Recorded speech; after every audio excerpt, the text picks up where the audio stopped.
You could start Yes. by telling us exactly what's happening on the coronavirus front in Uganda, what's happening when it comes to, the coronavirus, because we're all affected. In Kenya, we're seeing Yes. the numbers rise on a daily basis with a number of fatalities. Just tell us what's happening on the ground in Uganda. The real panic now setting around the 25th when there was an announcement of a partial lockdown. Everybody was asked to stay at home and not go out of home. Only essential stuff. You know what essential? I mean, he described the essential, and traders who sell food stuff were allowed and continue working.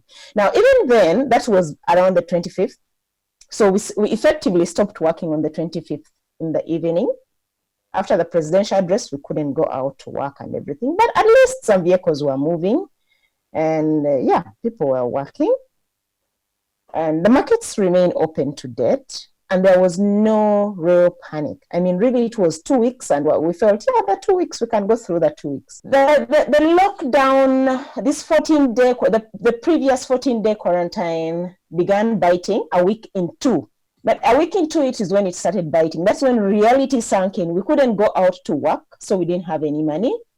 We could not drive, so we couldn't access markets very easily.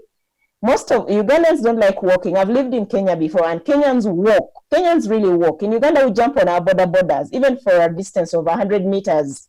So now we are facing it hard. We have to walk. We have walked, we've exercised, we've lost weight. I think on the health side, we've reaped gains from this COVID lockdown.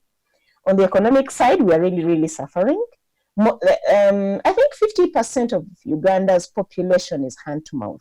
You don't go out to work, you will not eat. You will not get what to eat. And the population doesn't save as hard as Kenyans save. Kenyans save a lot. They try to save. In Uganda, we don't save. Maybe because we have a lot of matoke. I mean, we have a lot of food anyway. I don't know why we don't save, but that is us. So it started biting. Now, the government is giving out food. It's giving out unga and maragwe, that is maize meal flour, and beans, but they haven't reached most parts. And Julie, the truth is that whatever is being done in Uganda is achieving results because the numbers are going down on a regular basis. With each day we're seeing discharges of, patients that have actually healed. The question there is, with all the progress that is being recorded, obviously this is working. The numbers are moving from the 50s to the 40s, more recoveries, less confirmed cases, no community transmission. Yesterday, the president announced an extension of the lockdown that you're already having. And you've already mentioned the kind of negative impact this already is having on the country. What informed this decision, and you feel this is the right direction that the country actually needed to take? We will accept it. We are not doctors. We do not know. We are not epidemiologists. But what the past quarantine has had positive effect. So we shall embrace it. But do we have a choice anyway? We don't.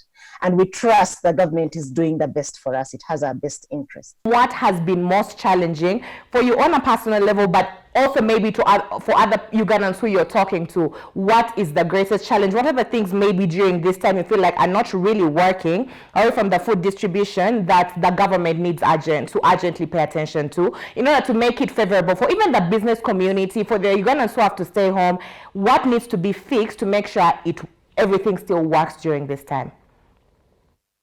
The outcry here, and what I would love to see happen, is maybe the business community should be allowed to go about business, to be honest. Low key. It doesn't have to be, the crowded malls can be closed out, but we need businesses to go on. I mean, before he had said the hardware should go on so that people can do their construction business. That would be good.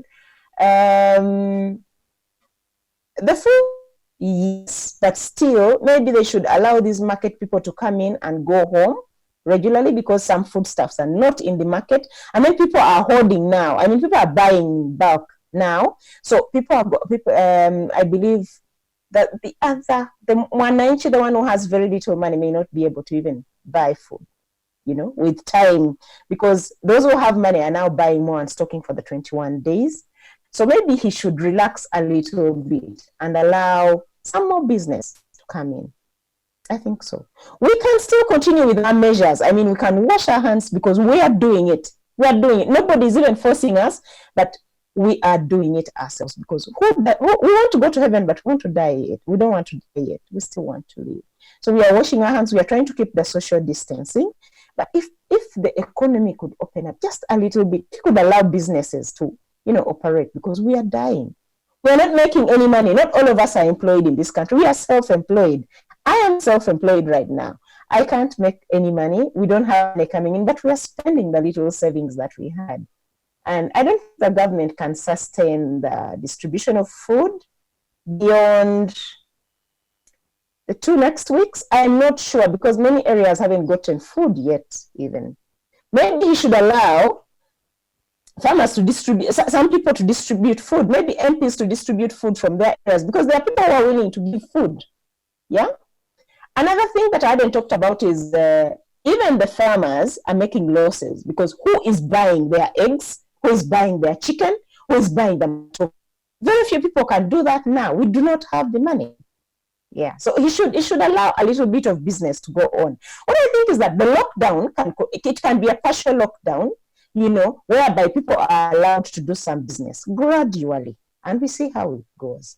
Another thing that we are worried about is our neighbors, Kenya and Tanzania. You're not under lockdown. For you, it's life as usual, apart from the curfew.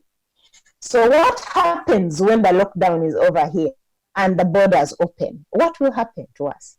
That is our major question now. Yes.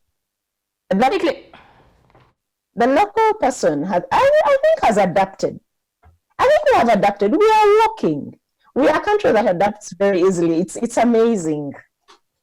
Basically, Julie, what you're saying is it's true the government is doing whatever it can to prevent the spread of coronavirus. As a matter of fact, the people also have a lot of confidence in what the government is doing. However, the truth of the matter is small businesses are suffering. People are not making money. So in as much as the president is asking people to not go out, there needs to be a way in which somehow they also win. So that at the end of the day, they're staying home, but they're also making some sort of money.